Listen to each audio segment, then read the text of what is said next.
एक दिन ठाकुर जी वेणु रव कर रहे थे। अब ठाकुर जी वंशी बजाने लगे। वृंदावन में एक वृक्ष के नीचे बैठ करके वंशी का नाद कर रहे हैं। तभी एक सुंदर सा मयूर ठाकुर जी के सामने आके खड़ा हो गया और वो मयूर ठाकुर जी को इशारा करता है, चलो आप वृंदावन आए हो तो आपको एक आपके मित्र से मिलवाया जाए। ठाकुर जी वंशी रव कर रहे हैं, वेणु रव कर रहे हैं और उस मोर के पीछे पीछे चलते हुए जा रहे हैं। तभी वो मोर एक सरोवर के किनारे जाकर के खड़ा हुआ। ठाकुर जी बोले, कहां लेके आए हो मोकू? मयूर ने इशारा किया, बोले सरोवर में देखो कौन है। जैसे ही सरोवर की ओर देखा तो एक गोपी अपने कलश में जल भर रही है। मुखमंडल नहीं दिख रहा है। ठाकुर जी पीछे से देख रहे हैं और सोच रहे हैं, अरे अरे गोपी ने पलट के अपना मुखमंडल तो दिखा। अब बोल तो सकते नहीं, वंशी बजा रहे हैं, तो अपनी वंशी को ऐसे उमड़ घुमड़ करके बजा रहे हैं कि उसके वेणु रव को सुनकर के गोपी के हृदय में इच्छा हो कि वंशी कौन बजा रहा है, और इच्छा से वो पीछे मुड़ के देखे तो या को मुखमंडल में देख लूं। वेणु रव को सुनते हुए वो गोपी असहज सी हुई और जैसे पीछे मुड़ करके देखा, ठाकुर जी बंशी मुंह पर रखी है, फूंक मारना ही भूल गए उसके मुखमंडल को देख के। कौन है? जब देखी वृषभानुजा हिय विच उठी है हुक, वंशी रह गई हाथ में फिर ना लागे फूक। किशोरी जी के मुखमंडल को देख करके ठाकुर जी वेणु रव करना भूल गए। ऐसा मुखमंडल। ठाकुर जी की किशोरी जी से मित्रता हो गई। अब तो ठाकुर जी रोज गोवर्धन पर्वत पर जाते हैं गौया चराने के लिए और श्री किशोरी जी के साथ में अपनी अंतरंग लीलाओं को प्रारंभ कर रहे हैं। एक दिन वत्सासुर नाम का एक दैत्य आया। उस वत्सासुर नाम के दैत्य का ठाकुर जी ने वध कर दिया। वध करके किशोरी जी के पास गए तो किशोरी जी बोले, हमसे दूर रहना, हमारे पास मत आना। ठाकुर जी बोले, क्यों? बोले, आपने वत्सासुर को क्यों मारा? बोले, अरे असुर था इसलिए मारा। बोले, भले ही असुर था लेकिन बछड़े के रूप में था, गाय के रूप में था, गऊ के रूप में था, आपने उसका वध क्यों किया? ठाकुर जी बोले, कैसे रीझोगे, कैसे मानोगे? बोले, नहीं रीझेंगे, नहीं मानेंगे, हम तुमसे मिलेंगे ही नहीं। किशोरी जी नाराज होकर के चली गई। ठाकुर जी वापस लौट के नंद भवन आए।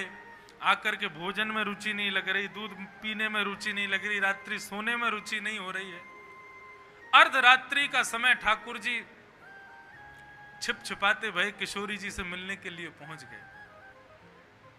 वृंदावन में छिपी गली है ना, वहां से छिप करके ठाकुर जी गए, इसीलिए उसको छिपी गली बोलते हैं। छिपते भय ठाकुर जी गए और जाकर के किशोरी जी के भवन के बाहर जो किशोरी जी को कक्ष हो वह कक्ष की खिड़की को खटकाने लगे। जैसे ही खटकाने लगे तो अंदर से किशोरी जी बोली, कोयम द्वारे, द्वार पर कौन है? कौन खटखटा रहा है? हमारा इतनी अर्धरात्रि को गेट कौन खटखटा रहा है? ठाकुर जी बोले, हरि, मैं हरि हूं। हरि शब्द का अर्थ क्या होता है? जो हरण करे उसको हरि कहते हैं। हरि केवल नारायण को ही नहीं कहते, चोर को भी हरि बोलते हैं, बंदर को भी हरि बोलते हैं। जो धन चुरावे वो चोर रूपी हरि, जो दूसरों की सामग्री चुरावे, चश्मा चुरावे, पर्स चुरावे, चप्पल चुरावे, पर्स चप्पल तो अब चुराते हैं, बानर तो पहले मक्खन चुराते थे, वो भी हरि है। राधिका जी पूछ रही है, कौन है द्वार पर? बाहर से ठाकुर जी उत्तर दे रहे हैं, हरि। किशोरी जी को पता है कि ठाकुर जी आए हैं, लेकिन मिलना नहीं है ना उनको, मान करके बैठी है।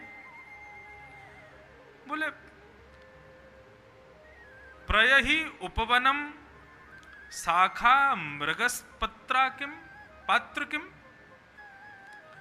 बोले यदि हरि यानी बंदर हो तो फिर वन में जाओ ना, यहां तुम्हारा क्या काम है? यहाँ पे कोई तुम्हारे लिए शाखाएं नहीं है, कोई वृक्ष नहीं है तुम्हारे उछल कूद करने के लिए। बंदर हो तो वन में जाओ, यहां मत आओ। ठाकुर जी भारी बार सोचने, अरे ये तो हमको बंदर समझ रही हैं। ठाकुर जी बोलने लगे, बोले कृष्णोयम दैते।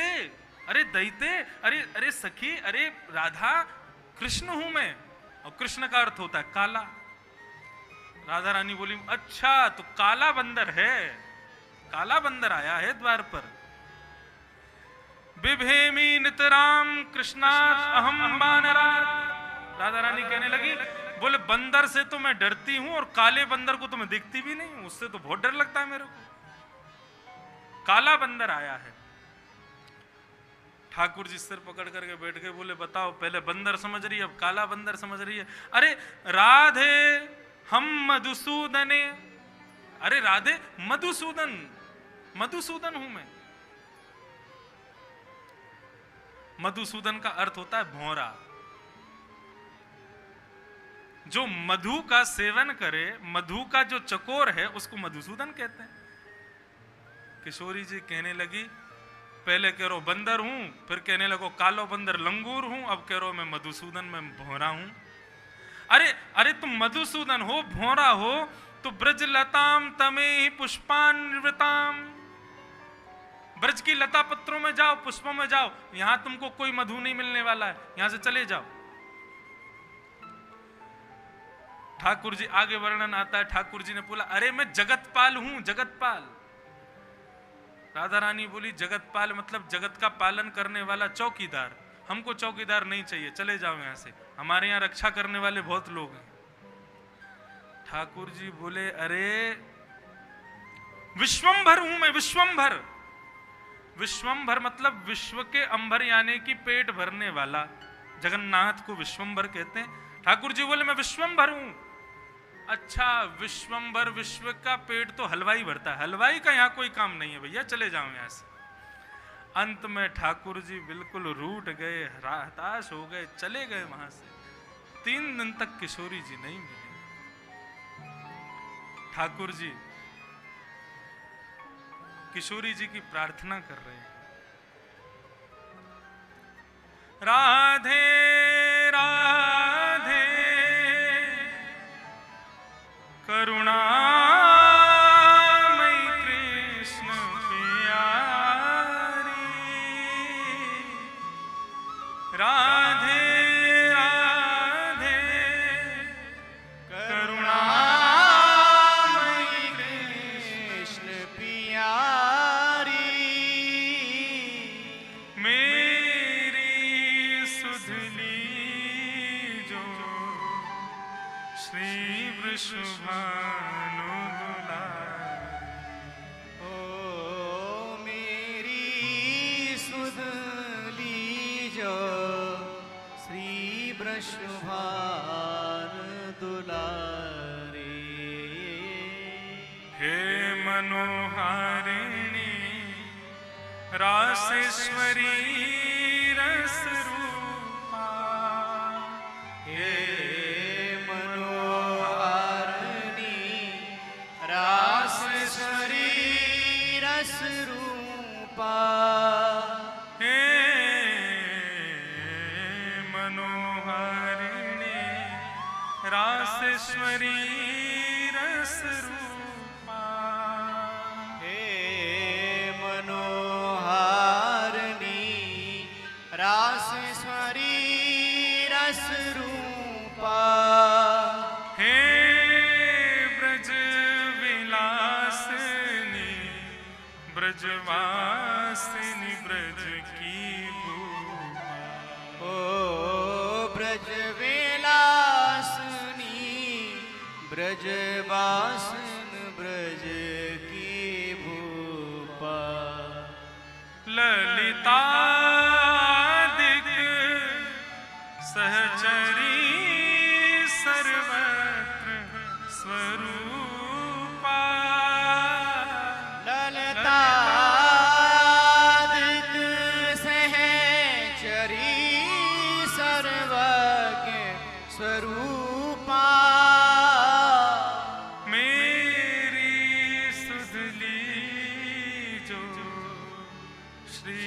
वृषभानु दुलारी।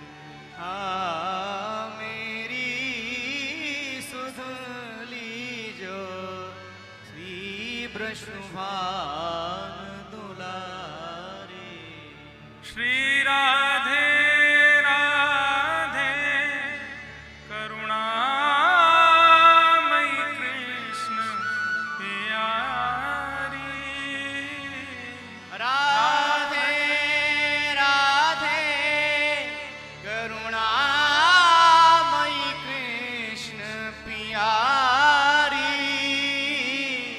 मेरी सुध लीजो श्री वृषभानु दुलारी। ओ मेरी सुध लीजो श्री वृषभानु दुलारी। ठाकुर जी वह आतुर हो गए। जब किशोरी जी को पुकारने लगे तब ठाकुर जी के सन्मुख श्री किशोरी जी प्रकट हो गए और प्रकट होकर के कही, बोले लाल जी, हम बस आपसो इतनो कहनो चाहे, भले ही राक्षस के रूप में वत्स आयो, वत्सासुर आयो, लेकिन है वो गौ स्वरूप। अब आपको यदि हमारो सामीप्य चाहिए, हम दोनों संग में विहार करें, संग में रमण करें, तो वाके लिए अब आपको एक नवीन सरोवर को निर्माण करना पड़ेगा, वहां में स्नान करना पड़ेगा, तभी हम आपसे बात करेंगे। तब ठाकुर जी ने कृष्ण कुंड का निर्माण किया गोवर्धन में, उसमें स्नान किया। स्नान करके बाहर आए। किशोरी जी बोली, हमको आपकी बात पे विश्वास ना है, अब हम अपने हाथन से स्वयं एक सरोवर बनाएंगी। तब किशोरी जी ने राधा कुंड का निर्माण किया। बोले अब यहाँ में स्नान करो। ठाकुर जी ने उसमें स्नान किया। जैसे ही बाहर पधारे तब किशोरी जी ने अपना आलिंगन प्रदान किया। इस प्रकार की कथा हमारे ब्रज में कही जाती है श्री राधा कृष्ण मिलन की। ऐसी श्री किशोरी जी ठाकुर जी की ही आह्लादनी शक्ति। मैंने एक दिन कथा में बताया था कि राधा रानी कौन है।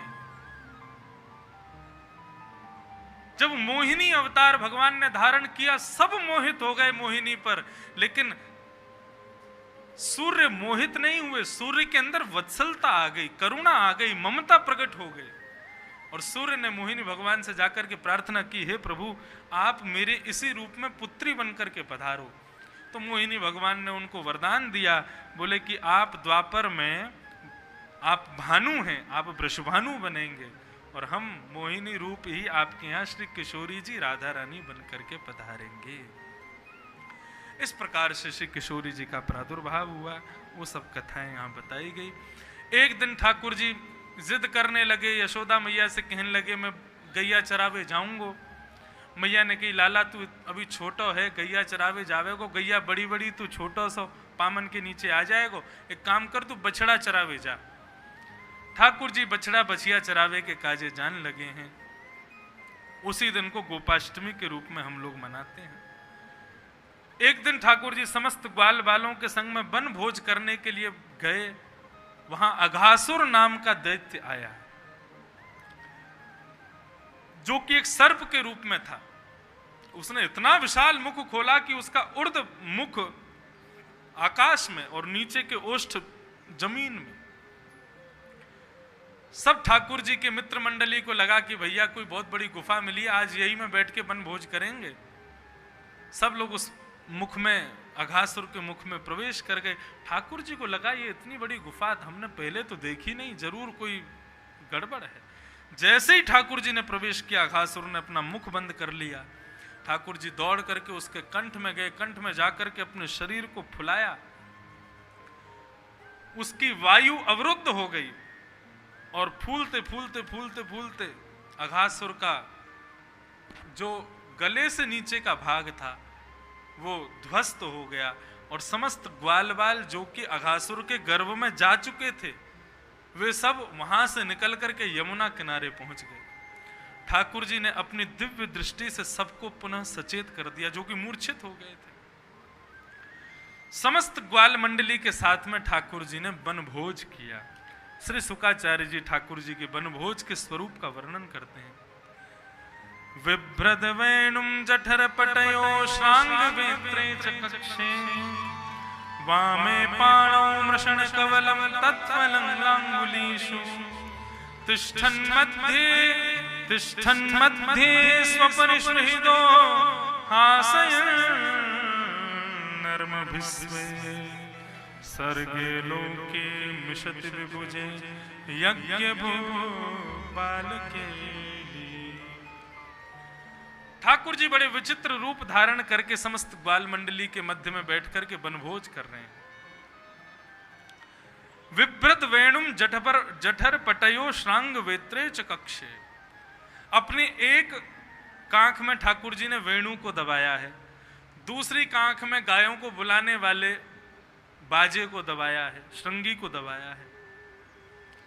अपनी उंगलियों के मध्य में विभिन्न विभिन्न प्रकार के अचारों को रखा है, अपने हस्त के बीच में एक चटनी को रखा है, दूसरे हाथ में रोटी को ऐसे घुमावदार बना करके एक चटनी को चाटते हैं, फिर रोटी खाते हैं, फिर एक अचार चाटते हैं, फिर रोटी खाते हैं।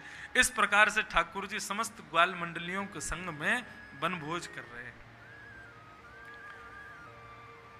इस दृश्य को देख करके यज्ञ भुक बाल केली स्वर्गे लोके, स्वर्ग लोक के समस्त देवता मन में विचार करते हैं कि भैया ये यज्ञ भोक्ता भगवान, जिनको यज्ञ में सामग्री अर्पित की जाती है, वो इन बालकों के मध्य में बैठ के जूठा कूटा सब खा रहे हैं।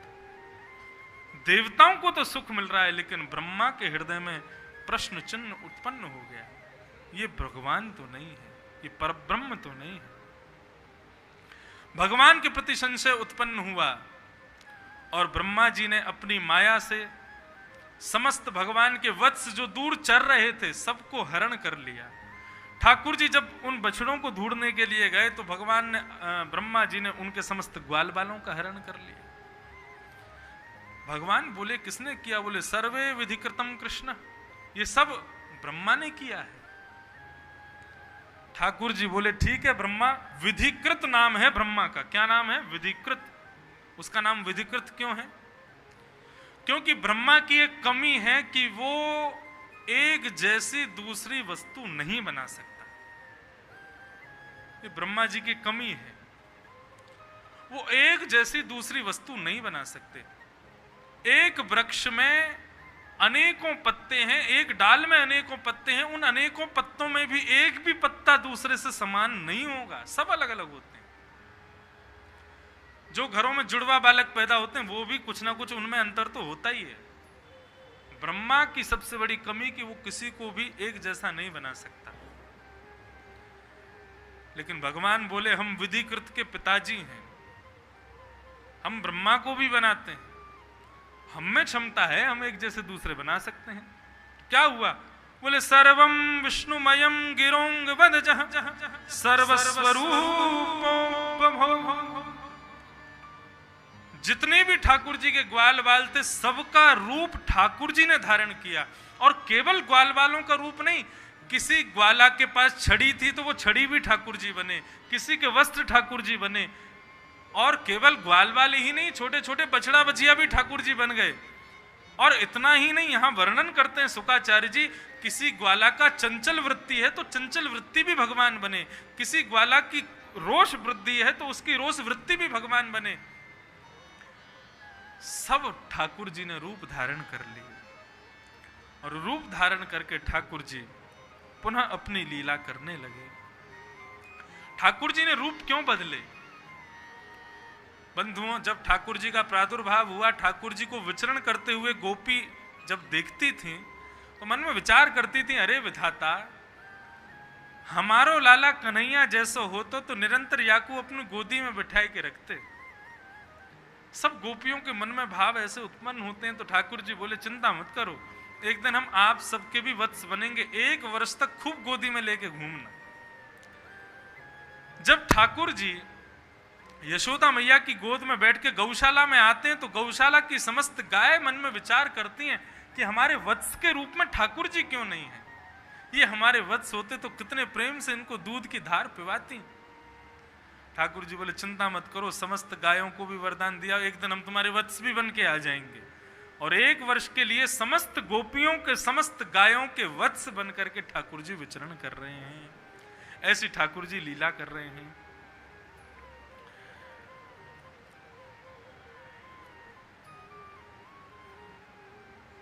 एक दिन बलराम जी ठाकुर जी के पास बैठे थे और बैठे बैठे लाल जी से कहते हैं, बोले लाला,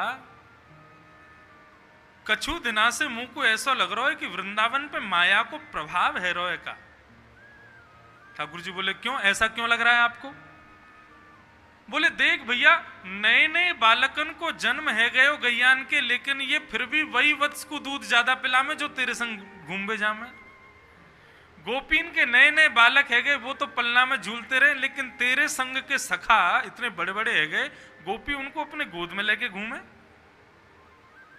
ये गोपीन में, गायन में इतनो ममत्व जो अपने नवीन बालकन के प्रति होना चाहिए, वो नवीन की जगह उनके संग ज्यादा क्यों है जो तेरे संग रहे में। मुंह को ऐसा लगे वृंदावन पे कोई माया को प्रभाव है। ठाकुर जी बोले, अरे दाऊ दादा, एक बार फिरते देखियो सब लोगन को। दाऊ दादा नंद भवन से बाहर निकल करके गए, फिर से जाकर के देखा तो जिधर देख रहे हैं, जिस ग्वाला को देख रहे हैं, जिस वत्स को देख रहे हैं, जिस बचिया को देख रहे हैं, अरे और तो छोड़ो, किसी ग्वाला की छड़ी को देख रहे हैं, किसी ग्वाला की कमली को देख रहे हैं, सब में श्री कृष्ण का दिखाई दर्शन हो रहा है। सर्वम विष्णुमयम, सब ठाकुर जी के रूप में। ब्रह्मा जी बार बार ऊपर नीचे कंपेयर कर रहे थे, ये असली है कि वो असली है। जैसे ही ब्रह्मा जी नीचे आए देखने के लिए, तभी ठाकुर जी ने बलराम जी को अपना रूप दिखा दिया। तभी ब्रह्मा जी ने देखा, जिधर देख रहे हैं सर्वम विष्णुमयम। ब्रह्मा जी घबरा गए, रोने लगे, बोले अब मुझे कोई नहीं बचा सकता, अब मुझे ठाकुर जी नहीं छोड़ेंगे। ठाकुर जी ब्रह्मा का रूप धारण करके ब्रह्मलोक में पहुंच गए और वहां द्वारपालों से कह दिया, कोई ब्रह्मा आवे तो उसको भगा देना। तो असली ब्रह्मा पहुंचे तो द्वारपाल भगाने लगे। ब्रह्मा जी ने जाके कह दिया, बोले हाँ भैया, हम असली, नकली ब्रह्मा हैं, लेकिन असली ब्रह्मा का हमको दर्शन तो कराओ। ब्रह्मा जी के सन्मुख पहुंचे, ठाकुर जी के सन्मुख ब्रह्मा जी पहुंचे और ब्रह्मा जी ने जाकर के प्रणाम करते हुए, भागवत में वर्णन है, ब्रह्मा जी बहुत रोए, बहुत रोए। क्यों रोए? मैंने गलती की इसलिए रोए? बोले नहीं, जब ठाकुर जी को सब रूपों में देखा, उस रूप में देख करके ब्रह्मा जी कहीं देख रहे हैं कि ठाकुर जी एक वत्स के रूप में, जो यज्ञ भोक्ता भगवान है, वो कहीं कहीं भूसा भी खा रहे हैं, कहीं कहीं गोबर और गौमूत्र में ही लेटे भये हैं, कहीं कोई ग्वाला की छड़ी बनकर के कीच में भी चल रहे हैं। ये सब श्रम ठाकुर जी को किसकी वजह से सहना पड़ा? बोले ब्रह्मा की वजह से सहना पड़ा। इसलिए ब्रह्मा जी को हृदय में बहुत कष्ट हो रहा है, मेरी वजह से ठाकुर जी को इतना श्रम सहना पड़ा। ब्रह्मा जी ने ठाकुर जी की मंगलमयी स्तुति गाई। नौमिड्यते ब्रवपुषे टडिदंबराय गुंजावतं सपरिपिच्छल सन्मुखाय वन्यस्त्रजे कमलवेत्र विशालवेणु लक्ष्मी श्रिये मधुपते पशुपांकजाय। ब्रह्मा जी ने स्तुति गाई। स्तुति में सबसे अद्भुत स्तुति है ब्रह्मा जी की। ब्रह्मा जी ने स्तुति गाई। स्तुति गाते हुए ठाकुर जी से प्रणाम करते हुए क्षमा मांगने लगे और बार बार कहने लगे, प्रभु तत्तेनुकंपां सुसमीक्षमाणं भुञ्जान एवात्मकृतं विपाकं हित्वा वपुर्विविदधन् नमस्ते जीवेतयो मुक्तिपदे सदाय भाव।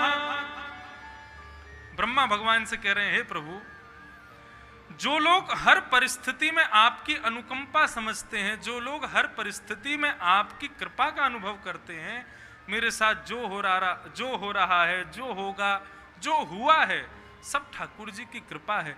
जो इस प्रकार से अपना जीवन जीते हैं, वही आपके चरणार विंदों के, वही आपकी मुक्ति प्राप्ति के उत्तराधिकारी हैं, वही आपको समझ सकते हैं।